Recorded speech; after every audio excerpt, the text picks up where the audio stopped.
mu bulamu bw'ensi manya bw'oba ebyo tebinnaba kutambula bulungi.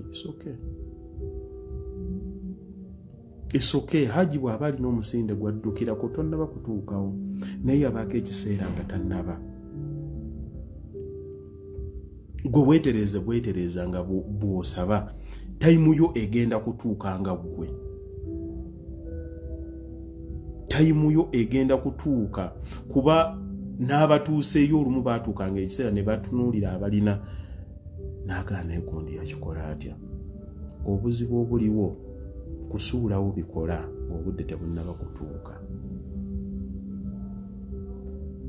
Kusuulawo bikola n'ogamba nti ebyange bigaanye. Kakati abantu abasinga tuli ku peer pressure.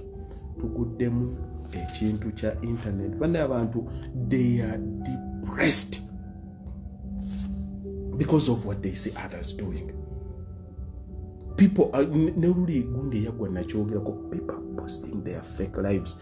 Tulina obuntu olulimi lukakanya. Tulina abantu abali less qualified to be talking to people nga omuntu yenna eyazaalibwa abantu abategeevu nga tolina na kukkirizibwa kubanga obawuliriza. Naye abantu mubawa amatu ne mubawulira.